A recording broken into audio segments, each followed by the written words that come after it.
Hi everyone, and welcome to today's webinar, Airborne Precautions and Ventilation. My name is Ashley McDermott, and I'm the Director of Education of OSAP, and I will be your moderator. This webinar is supported by a contract funded by the CDC Division of Oral Health. The contents of the webinar are solely the responsibility of the speakers and do not necessarily represent the official views of the CDC or the U.S. Department of Health and Human Services. Next. Before we get started, I'd like to go over a few housekeeping items. You'll be in listen-only mode throughout the webinar. You can test your audio by clicking Audio Settings in the bottom left-hand corner. If you need closed captions, click on the link provided in the chat. Next slide. You can submit questions by typing them into the Q&A feature. You can check Send Anonymously if you do not want your name attached to your question. Our speakers will address content-related questions at the end of the webinar. The chat feature has been disabled for participants, but we will be sharing resource links in the chat throughout the webinar, so be sure to watch out for those. This webinar is being recorded and the recording will live on the OSAP website. Next. Now for a little bit about OSAP. OSAP is a nonprofit membership organization, and our mission is to be the leading provider of infection prevention and control education, training, and credentialing that supports safe dental visits. Next.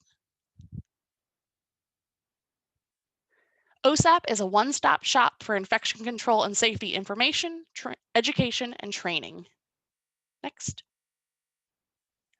OSAP worked with the Dale Foundation to develop the OSAP Dale Foundation Dental Infection Prevention and Control Certificate Program. The certificate program is available online and can be completed on your schedule. For the latest information, you can visit dentalinfectioncontrol.org. Next. OSAP is an ADA CERP recognized provider and designates this activity for 1 CE credit. Instructions to claim will be provided at the end of the webinar. Next.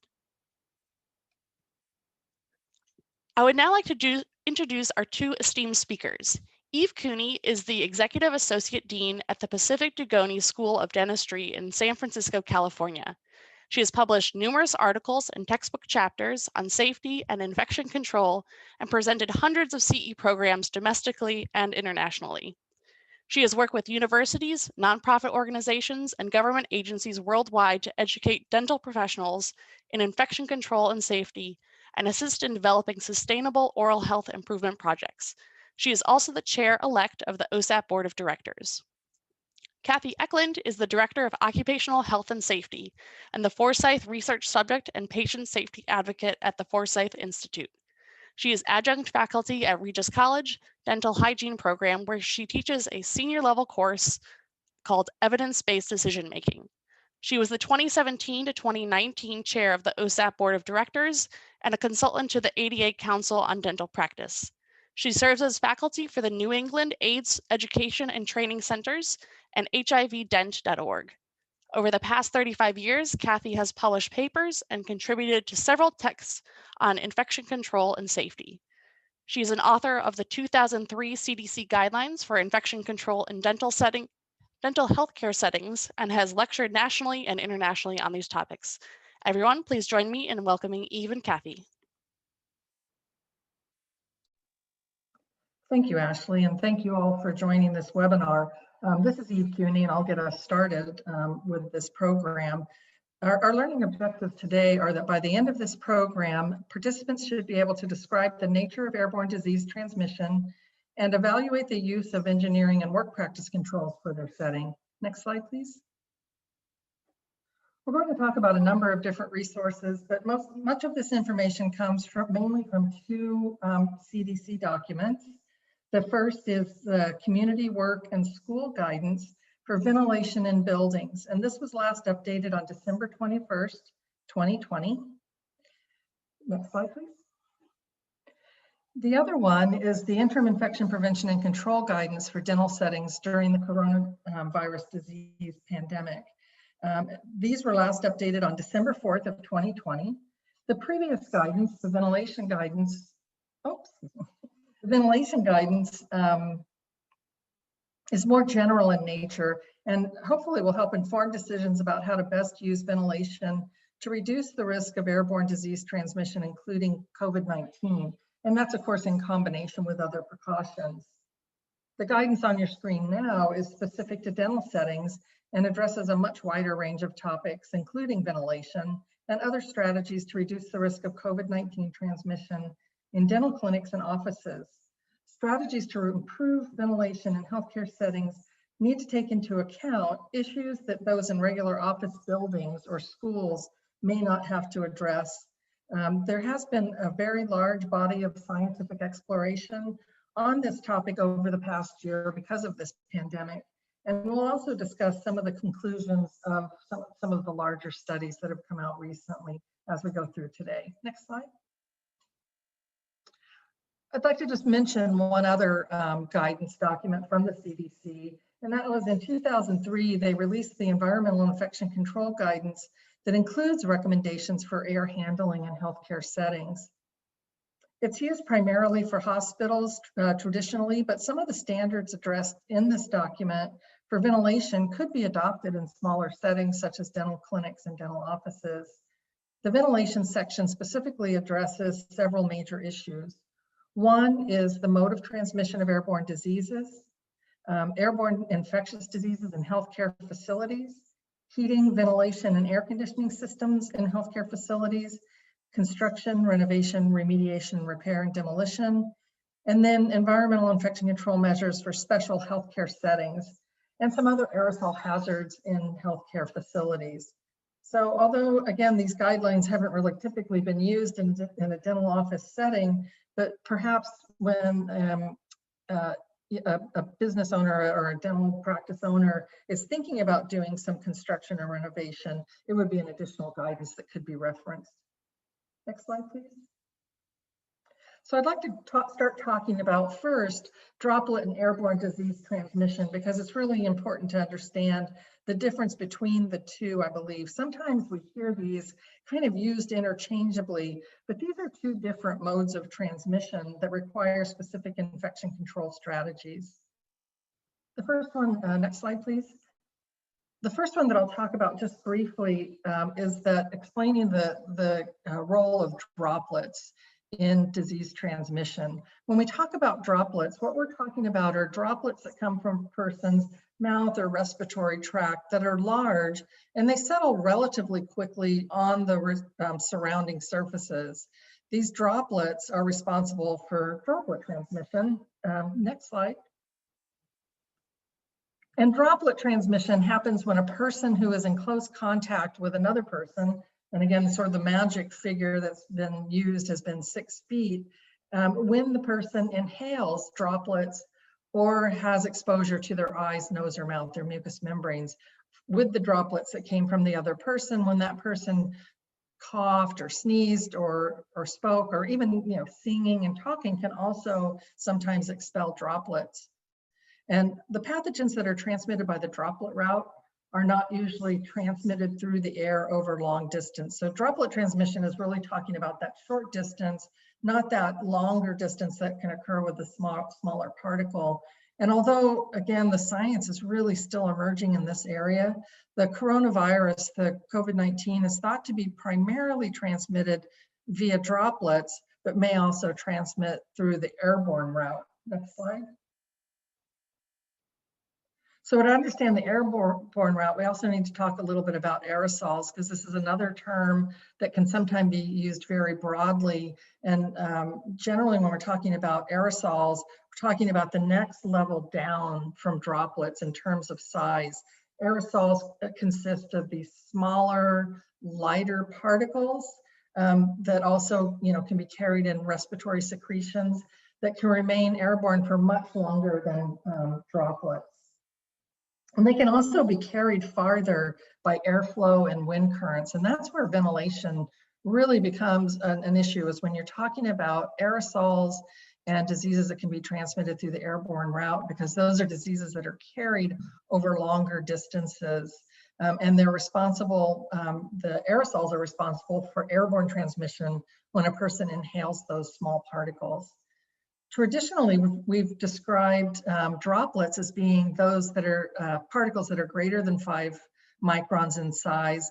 But more recently, the aerosol science indicates that aerosols may really range in size all the way up to about 100 microns. they can travel more than 6 feet and build up over time in spaces that have poor ventilation. Again, and really highlighting the importance there of ventilation. Next slide, please. This is just a little infographic that shows sort of the idea of airborne transmission versus droplet transmission. So those red spots in this diagram would indicate those are droplets, larger particles. They're falling to the ground. The surrounding surfaces still need to be managed. But when you're talking about airborne transmission, you have either droplet nuclei, which are droplets that have become desiccated, and as the moisture is drawn out or evaporated from these droplets, they become much lighter and they're able to travel farther distances. Or it could be the small particles from an aerosol itself. If they contain infectious agents, it's possible, if those agents can live outside of the body, you know, some type of an organism, a virus, they could remain infective over time and distance. And that's true for things like the spores of Aspergillus and Mycobacterium tuberculosis, which causes TB. So the type of diseases that are transmitted by the airborne route include Mycobacterium tuberculosis, that's the bacteria that causes TB, the virus that causes measles, and the virus that causes chickenpox are all transmitted via this airborne route. Next slide, please. And because not all airborne diseases are the same and they're not all transmitted the same, it may be helpful to think of them as being in one of these 3 broad categories that Roy and co-authors published in the New England Journal of Medicine back in 2004. And if you kind of look at some of the aerosol and airborne disease scientific literature, you'll see a lot that came out around 2004, and that's because of the SARS pandemic back then. But at any rate, so when we look at these 3 classifications, the first is called obligate, which means that under natural conditions, the disease only occurs through the airborne route, and other routes of exposure won't result in disease transmission. So this, in other words, these are organisms that are obligated to transmit only through airborne, the classic example being tuberculosis. The second would be where it's preferential, where natural infection results from transmission through multiple routes, you know, maybe droplet, contact, and airborne. But really, the virus or the organism itself has a preference for the airborne route, and measles and varicella are examples of that. And then finally is opportunistic, where really airborne transmission isn't this organism's primary mode of transmission.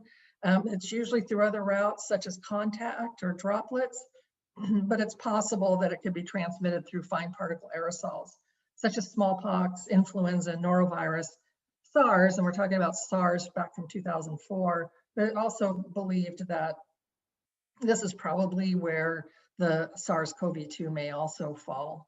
Next slide, please. So again, this is emerging science, and you know, it's important to kind of keep track of what they're finding out about this virus and how it transmits. But currently, there's no substantial evidence that the SARS-CoV-2 virus that causes COVID-19 can be transmitted efficiently over long distances through airborne transmission, like we've seen with TB, measles, or varicella, which, you know, of course causes chickenpox. And although aerosolization of SARS-CoV-2 has been shown to be stable in aerosols for 3 to 16 hours in a laboratory setting, such as there's a reference on the bottom there, but there was a study that was done by Van Dormelen and colleagues that was published in the New England Journal of Medicine back in April of 2020. You may remember that was the one, you know, that showed that it could survive for certain lengths of time on different surfaces and in the air. But you have to remember that that is in a laboratory setting and doesn't take into account real world factors like UV exposure from the sunlight, temperature, relative humidity, all of those things that can affect the stability of the virus, and also ventilation and the exhaled viral load affect the concentration necessary to infect others. So, you know, you can't always take the data from a laboratory study and apply it to the real world setting. It's just a piece of the larger body of information that's important to understand in understanding disease transmission and prevention. According to a paper that was put out by the National Institutes of Science, Engineering, and Medicine, it has been stated that given the significant proportion of infections caused by persons with asymptomatic SARS-CoV-2 infection, it's estimated that global spread would have occurred much more rapidly if that disease spread primarily through long-range airborne transmission. So that's another factor that goes into determining whether or not the disease is primarily airborne or droplet, because you know, given the number of asymptomatic patients, there would be a lot more people infected if it was truly airborne over long distances, say like measles is. Next slide, please. Thank you. I just wanted to, this is not really related to dentistry, but this is an attempt to sort of understand how airflow, ventilation, and the environment can affect the transmission of this virus.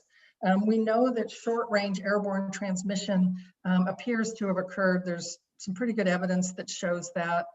But when it has, it's been associated with enclosed indoor settings that have poor or improper ventilation, where people have prolonged exposure, and they're undertaking activities that increase the rate of generation of droplets and aerosols. I just wanted this diagram here is from an article that was done early on. It was in a restaurant in China where there was an outbreak in which the directional airflow from an air conditioner is suspected to have transmitted infected aerosols from the table of the index patient, which was kind of in the middle. If you can see the A1, that was the first patient, the patient who was ill at the time but didn't know it and was at the restaurant, and how it spread COVID-19 among other diners, even people who were not at the same table as the index patient. And in the following weeks, 9 other people who were dining that same evening tested positive for COVID-19. So, you know, it was just that the air was going from, was coming in, passing over the diners, going into the air conditioning unit, and then coming back out.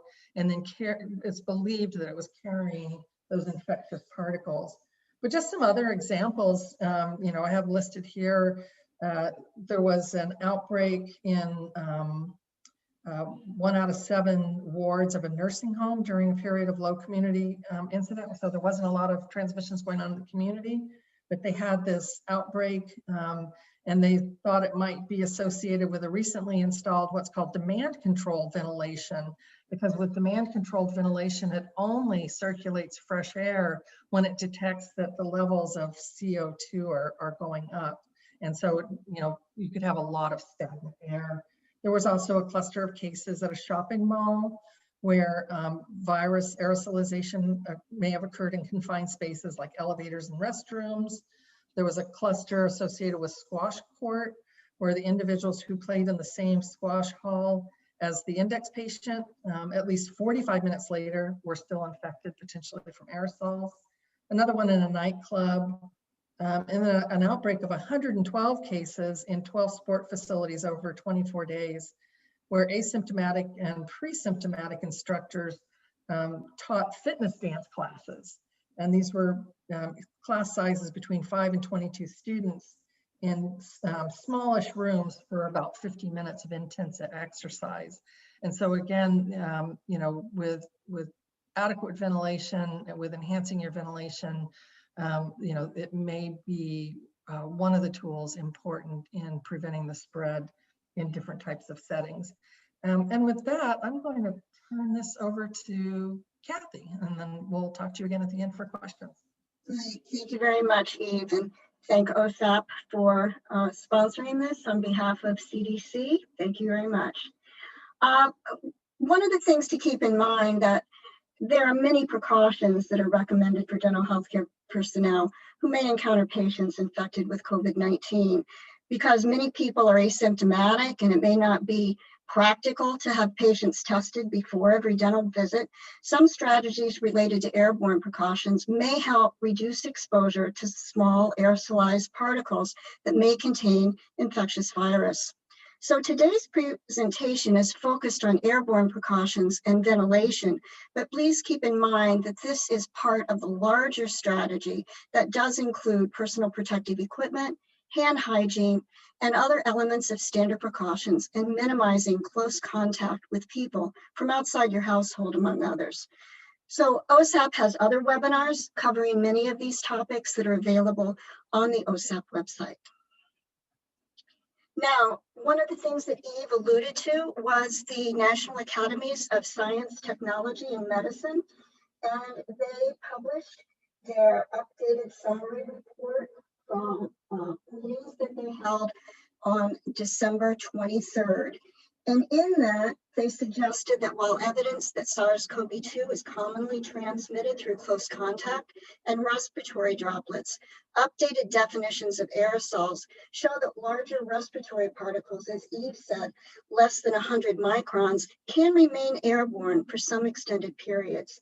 In enclosed areas, especially with poor ventilation, these aerosols containing infectious SARS-CoV-2 can spread beyond the 6 feet and possibly build up in a room. So a small number of studies have isolated viable virus from air samples in labs and clinical settings, and SARS-CoV-2 airborne transmission beyond 6 feet has been observed in poorly ventilated and crowded spaces. One of the things that they pointed out as a major point is there's no specific documented evidence of transmission through HVAC systems, although detected in HVAC, viable virus was not isolated. There are ventilation standards and best practices, and we'll be talking about some of those, including filtration of indoor air, increasing circulation of outside air, and then thinking about other things in conjunction with this as overall strategy with infection control measures such as reducing occupancy, physical distancing, wearing face masks, cleaning and disinfecting, and hand hygiene. Now, it's important to think about properly maintaining these systems as well. And I think one of the key strategies in looking at this is to ensure that you understand what your system is and understand that these ventilation systems can provide air movement from a clean area to contaminated areas. So it's that directional flow. Consulting with a heating, ventilation, and air conditioning or HVAC professional is extremely important to really understand what you can do to enhance your ventilation in your specific setting. Now, the other thing to keep in mind is that with that, understanding what we mean by air exchanges per hour. And it's really the ratio of the volume of air flowing through a space in a certain period of time, which is called the airflow rate. And that's to the volume of that space within the room. And this is expressed as the number of air exchanges per hour. And I think you hear a lot of folks who are talking about how many air exchanges you have. Eve talked about the Environmental Infection Control Guideline published in 2003. And this is a table specifically looking at how many air exchanges you have and time for that required airborne contaminant removal by efficiency of what you have and given. So to clean and disinfect a dental operatory after a patient with COVID-19, you really need to understand, and this is a calculation. It's just not necessarily always a straight table. There is a calculation that goes behind it. And you can look at that and access it. And again, current interim guidance is specific to treating patients who have been diagnosed with COVID-19. Now, the other piece about ventilation is maximizing the efficiency of your existing systems. And it can be a combination of approaches, upgrading filters and replacing them appropriately, overriding demand control systems so that your heat kicks in at a certain temperature, or air conditioning. Instead, leaving that fan running all the time to increase that airflow. But you really also need to help understand mapping that airflow patterns and avoiding air flowing again from contaminated to clean areas. You want it moving from clean to contaminated areas. There are other things that you can do to supplement these existing systems, such as fresh air, open windows to increase airflow, I live in Massachusetts. This is not the time of year where we can really leave the windows open for very long. But in other areas and in better weather, that's one option. Adding freestanding air purifiers or air filtering systems is another strategy. Now, in terms of air filters themselves, there is the minimum efficiency reporting value, commonly called MERV. And this is a rating system that was created by the American Society of Heating, Refrigerating, and Air Conditioning Engineers, commonly referred to as ASHRAE. So the MERV rating is the filter's ability to capture particles. So if you look at something like 0.3 to 0.1 microns, that's better than something that's 1 to 3 or 3 to 10. So the higher the MERV rating, which ranges from 1 to 20, the better the filter is at actually trapping specific types of particles. The recommended MERV rating is 13 if possible. And again, this is why you really need to bring in HVAC specialists to help you figure out your entire ventilation system and how to maximize it with the appropriate efficiencies. CDC suggested in the interim infection control guidelines for dental settings to consider portable air filtration. HEPA air filtration, these are units that you can get in a variety of sizes, in a variety of what's called clean air delivery rates. Now, the higher the CADR, that really means the faster the air cleaner will work to remove aerosols from the air. So if you're looking at these, you're purchasing these, this is some of the information that you would want to have. Some of these also have internal UV light, which adds the ability to disinfect the air, as well as moving the air beyond just the HEPA filtration.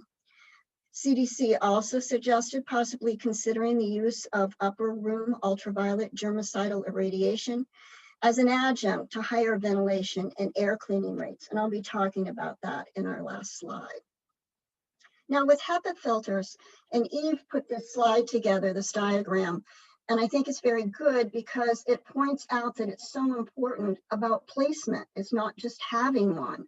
You want it placed so that it can draw as much as possible, as close as possible from the patient without drawing that air across the clinicians.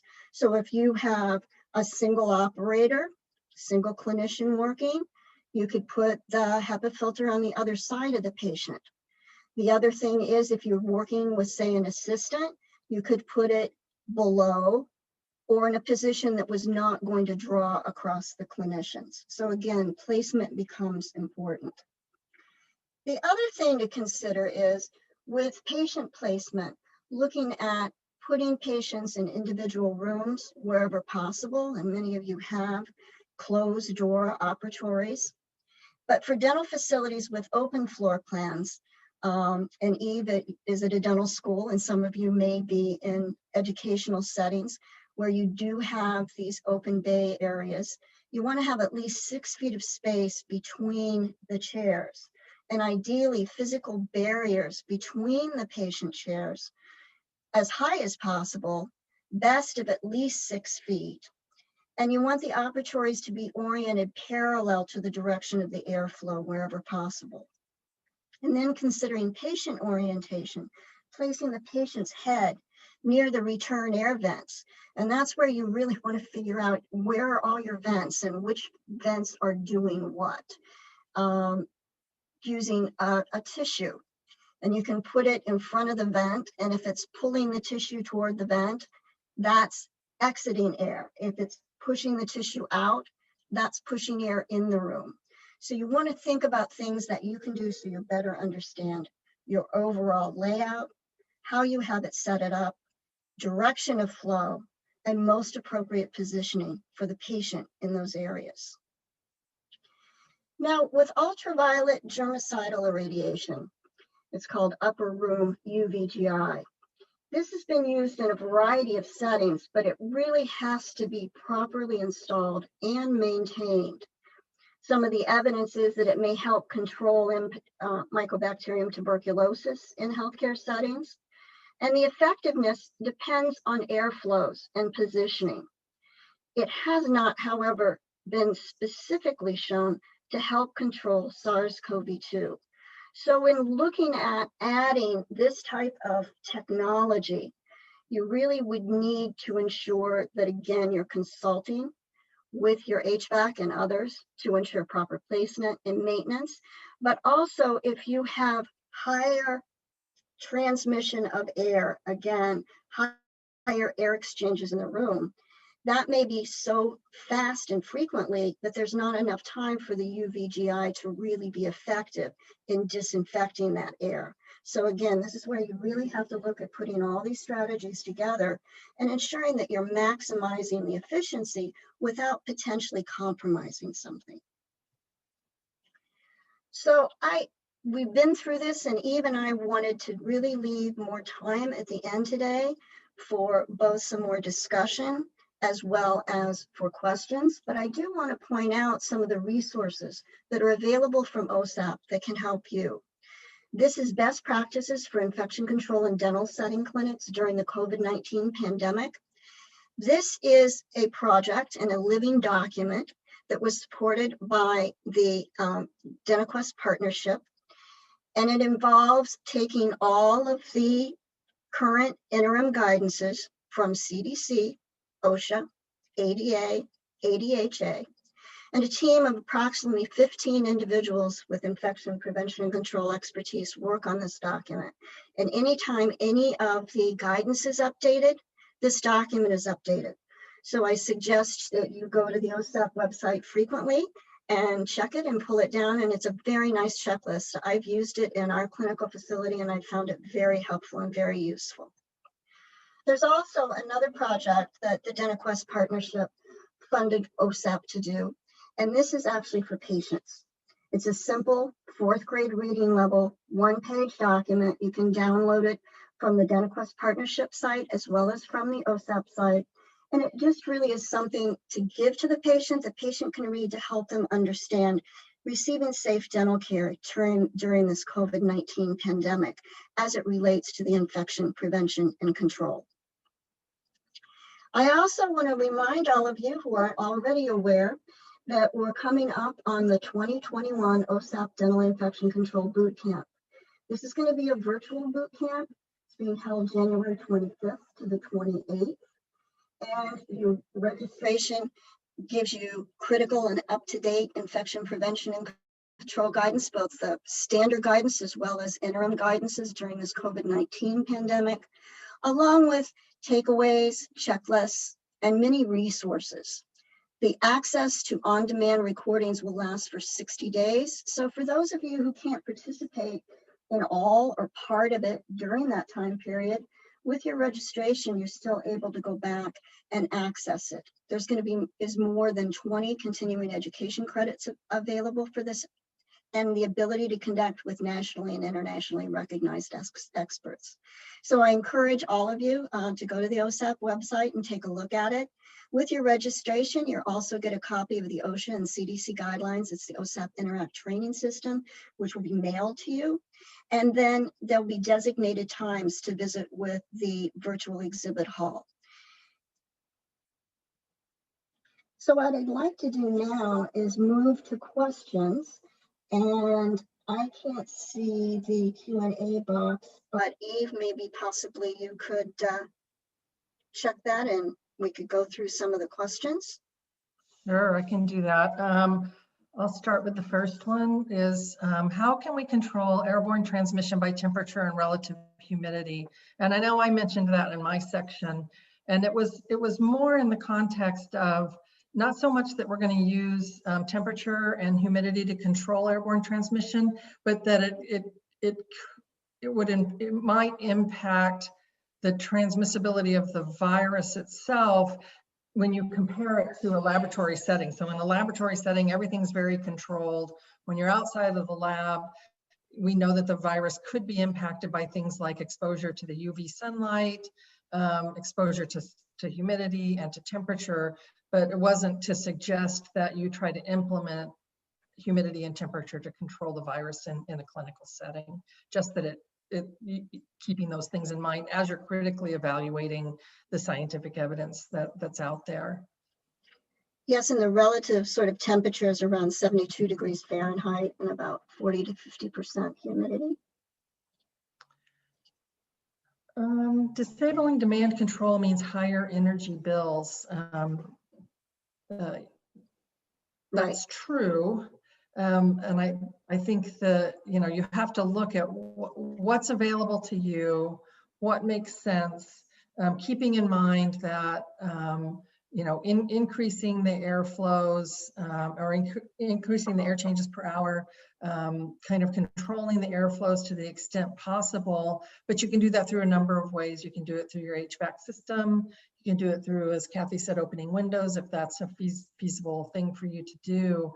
But there's no denying that some of the things that we've had to do during the course of this pandemic to try to mitigate the risk as much as we can have added additional costs. And you know, I'm never one for advocating to waste energy, but I think in the name of safety, I wouldn't call it a waste. You have anything to add to that, Kathy?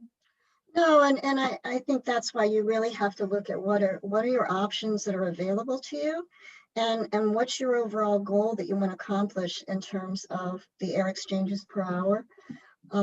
So that's where it really takes some thought and strategies. How effective are external vacuums for reduction of aerosol transmission?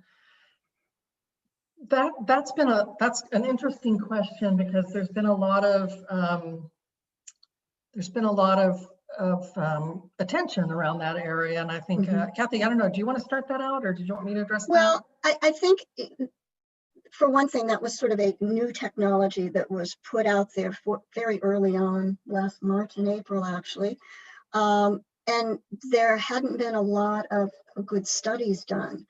And because there's not a good body of evidence, it's very difficult to know specifically how effective they are, not necessarily in the suctioning piece of it, but in reducing transmission.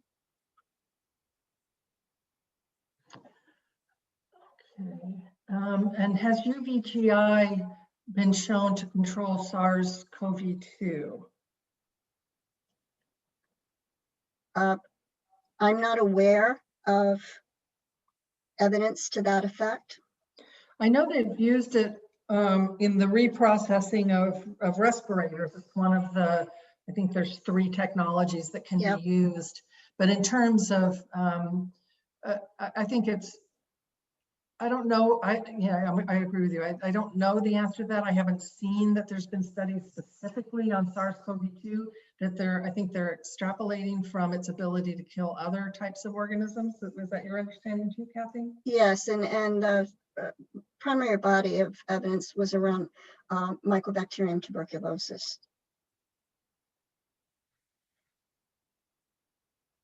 So I also have a question here. Let me try to get the ones.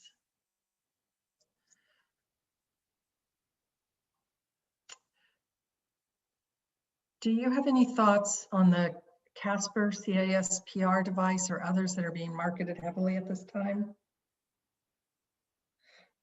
I've heard of the Casper, but I'm not, I'm not sure exactly what it's able to do in terms of SARS-CoV-2. It's a continuous air and surface pathogen reduction, and it's used in hospitals to try to reduce the risk of healthcare acquired infections.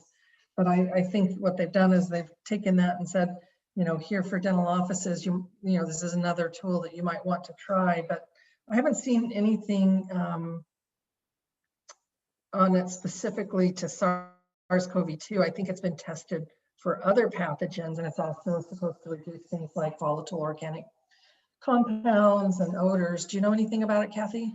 No, nothing beyond what you've already said. And I think that's one of the challenges too, that we have a lot of potential things coming from hospitals and other areas, or new technologies being brought in, being suggested for dental healthcare settings, but there just haven't been enough strong studies. And again, we're looking at where we are now, just coming up on a year of this pandemic, and good solid research does take time, plus getting it published in the peer-reviewed literature.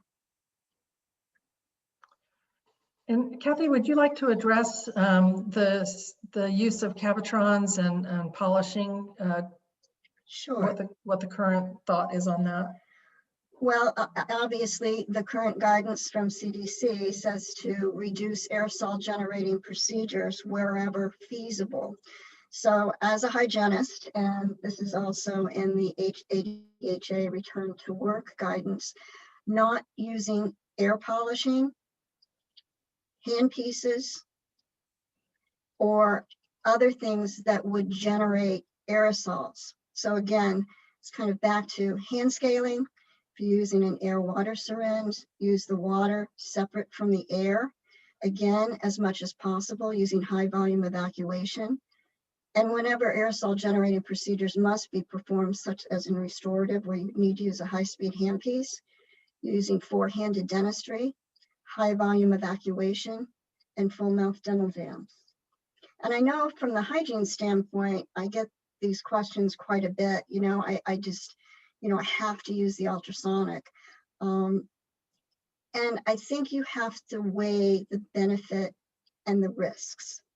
And when you're saying that, what's the relative risk of increasing the potential for transmission of SARS-CoV-2 in a dental healthcare setting versus any added benefit of using the ultrasonic versus hand scaling alone?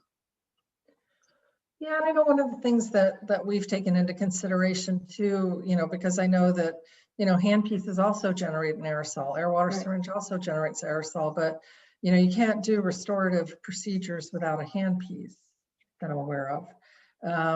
You know, if you're not just doing a traumatic restorative or something like that, but you can. It's not as comfortable. It's not as expedient, but you can do root planing and scaling without a cabotron, which I think has been maybe kind of the deciding factor for some people, is that, you know, we need to get back to taking care of our patients' oral health care needs. When it comes to restorative dentistry, we don't really have a lot of choices other than to use an aerosol generating device. And with hygiene, although it's not ideal, you do have other options.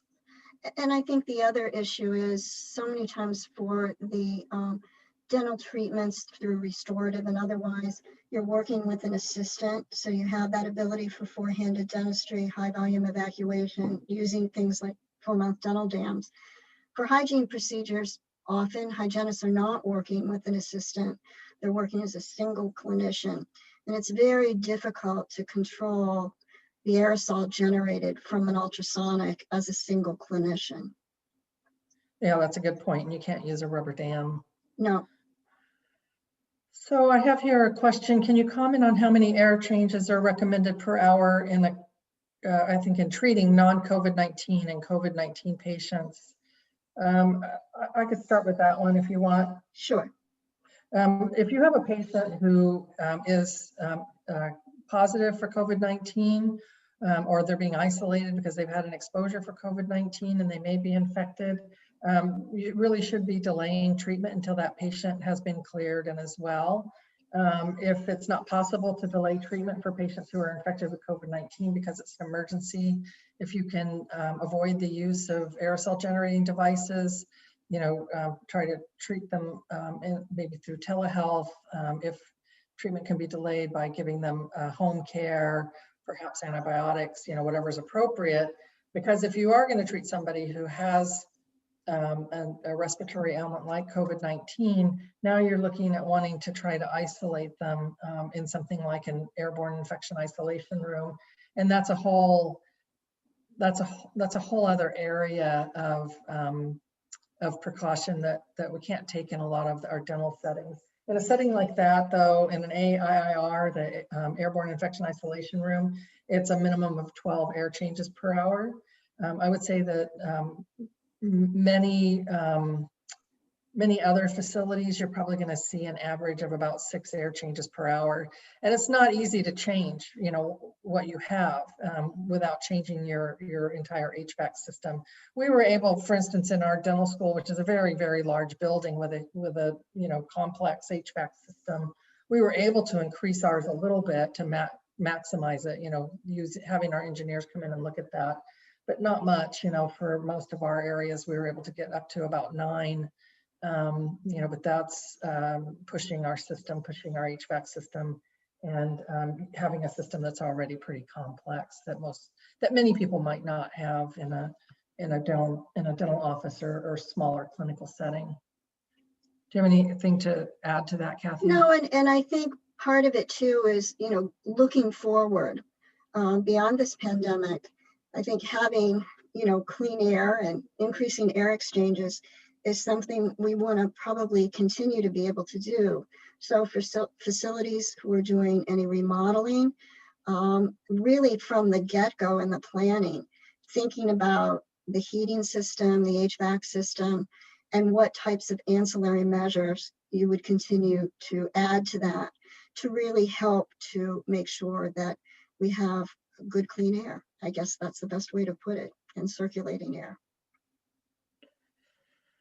And then another question is, are there any early statistics regarding the incidence of COVID-19 transmission in dental settings? I can start if you like. Sure. Yeah. I haven't seen any reports of what, let's call it, clusters in dental practices, because I think that you know, I think it would be very difficult to identify sporadic cases where maybe, you know, one patient was seen in an office and they had an aerosol generating procedure, and another patient who was also there contracted an infection from them, because so many people are asymptomatic. And there's so much, depending on where you are, you know, in a lot of locations right now, there's a lot of ongoing community transmissions. So even through contact tracing and all of that, it might not be possible to really identify, you know, an isolated case associated with a dental office. What you would really look for to see if there were dental transmissions going on would probably be more of a cluster where, you know, you could link back and make an association between multiple infections and a single practice. So I know that we're going to be undertaking a study, doing a collaboration with some other dental schools, because we have a lot of testing data from, we do weekly testing of everybody that comes in our building through PCR, and some other schools are doing the same. So we have a large body of information, test-based information that, you know, we feel like we can maybe use that to help evaluate the infection prevention practices that we put into place and demonstrate, hopefully, the safety of dentistry under these conditions. Do you have anything Well, else and to also, you know, I think the other thing that's difficult is in terms of each state, how data is being collected, so that if someone tests positive, is it just going in as a healthcare provider, or is it being segregated out into the specific type of healthcare provider? So the data collection varies so much across the states. That's also another challenge in trying to capture this information in terms of transmissions among dental healthcare personnel. But in particular, as you said, with patients, it's really a challenge because right now we have a lot of ongoing community spread where it may be difficult to really isolate one potential contact unless there would be clusters that could be identified. Yeah, and that's a good point you made, Kathy, that, you know, I think what you're talking about there is if you were to look at the public health data, because, you know, the COVID-19 infections, the labs must report those to the county authorities. And so they have data on everybody who's been tested. But, and so ideally you would be able to look at it and say, okay, well, let's break out dental professionals and see among dentists, hygienists, assistants, dental therapists, you know, do they have a higher rate of infection than the general population? But that's not going to be able to be done because of the way that the data is collected.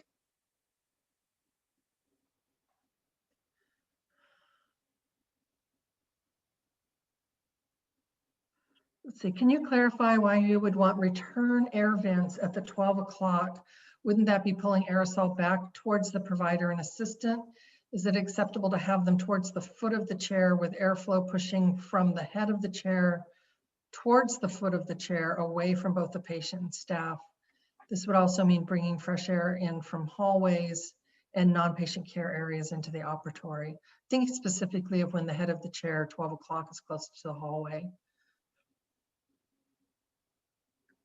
Do you want to address that, Kathy, or do you want me to? I think, you know, you have to really look at the space you have and where those return air vents are, and having it as close as possible to the patient's head to be able to draw for that exited air would be ideal. But many times the way we've set up our operatories, we're kind of in a different position where the patient's head is near the entry and their feet are again near the windows or the exiting air vents. So that's where you have to sort of map it out. Think of it like a puzzle. And you definitely do not want to draw it across the clinicians. So depending upon how people work, and having taught dental hygiene for many years, having people with very good indirect vision, so they're not sort of leaning their head in front of the patient's face as much, especially if you're drawing it down from the mouth to the foot. And the same way would be if you're working rear delivery, you wouldn't want to pull it up across the head. So I think there are a number of factors to look at and how you would figure that out. Do you want to add something to that, Eve? No, that's great.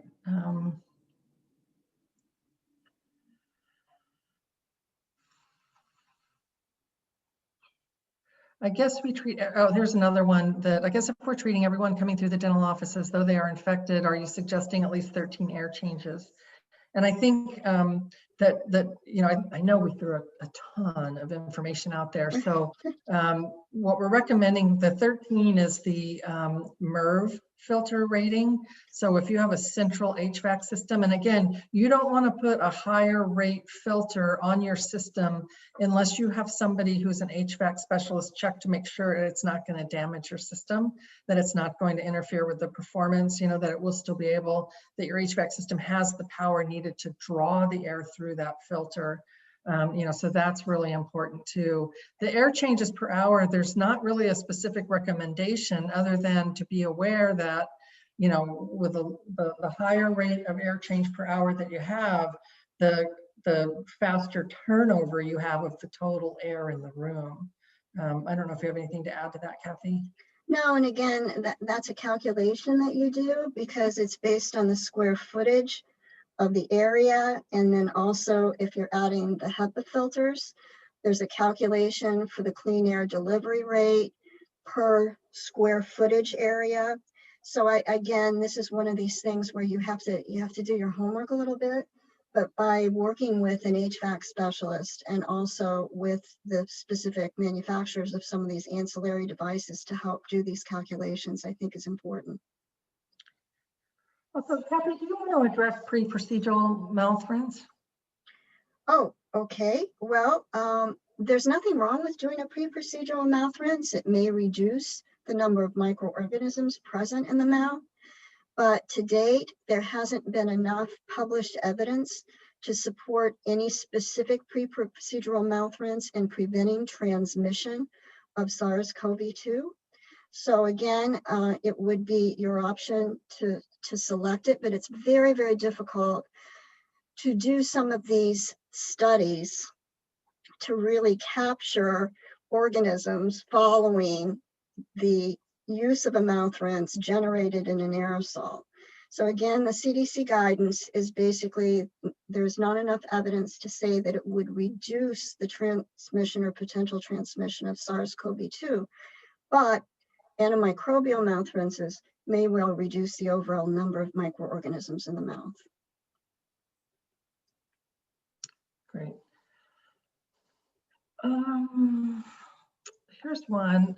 If CDC states no evidence of airborne transmission, why discuss ventilation, ACH, MERV, ASHRAE, CADR, etc., that relate to airborne transmission? Due to high risk of our profession, why wouldn't ventilation be standardized or required to handle airborne transmission in dental practices clinics, especially when we practice universal precautions? AGPs are not just when we use instruments and drills and ultrasonics, but breathing itself is an AGP. And I that's kind of, I'll break it down because it's kind of a two to three part comment / question. I think that there is evidence that, or it's believed that under certain circumstances there is airborne transmission of SARS-CoV-2, and that would be most likely to occur. You know, and you're absolutely correct. Aerosol generating procedures are not just coming from our devices, but those tend to create a greater volume, and it's obviously a mix of water, saliva, respiratory fluids. But I think one of the points that this individual brings up, where we talk about standardizing ventilation and standardizing precautions to handle airborne transmission. I personally, this is an opinion now. This is not OSAP. This is not CDC. Personal opinion. So big disclaimer is that, you know, I do think that we need to pay more attention to ventilation and some of the things that can be instituted to reduce the risk of airborne transmission, because we haven't thought about that much in dentistry. You know, we see patients who are maybe infected with influenza or other diseases that can be transmitted through these droplets and respiratory fluids, including aerosols. And maybe we do need to think more about both our PPE and also our engineering controls. And I don't think we have the answer to that yet, what that will look like, but I think that might come out of you know, the information, the huge amount of information that's being generated as studies go on in the area of aerosols and airborne transmission. What are your thoughts, Kathy? No, I completely agree. I mean, when you look at the issues associated with influenza, common colds caused by other coronaviruses, enteroviruses, these are all things that many times people can be shedding virus before they're sort of overtly symptomatic. And I do think, because this is a novel virus, we're in a pandemic, it's very widespread, and we now finally have vaccines. But up until now, people were really very concerned about that overall transmission, looking at all that sort of tiered, put together strategies as a package, as you said. It's not just one thing, it's all the combinations put together in terms of an approach to reduce the risk of transmission. And going forward, as I said earlier, we may well be taking some of these interim guidance pieces forward for longer term beyond the pandemic. Great. I see we're at the last couple of minutes of our time, so I believe if you're in agreement, Kathy, we should wrap things up and give people their CE information. Sure. Thank you all very much for your time and for your attention, and I'm going to turn it over to Ashley. So thank you, Eve and Kathy. This was fantastic, and I'm so glad we were able to answer a whole bunch of different questions. So to receive your CE letter, you will need to complete a brief online assessment and evaluation. When the webinar ends, there will be a link that you can click on that will direct you to the online assessment. We've also added a link to the chat. And if you have any troubles, please reach out to OSAP. And as I mentioned in the beginning, we are recording this webinar, and so it will be added to the OSAP website. So you're welcome to come back and review it again, share it with friends and colleagues, and we actually really hope you do. And with that, I think that is all we have for today's webinar. So thank you again to Eve and Kathy. And if you have any questions, you can reach out to OSAP at office@osap.org.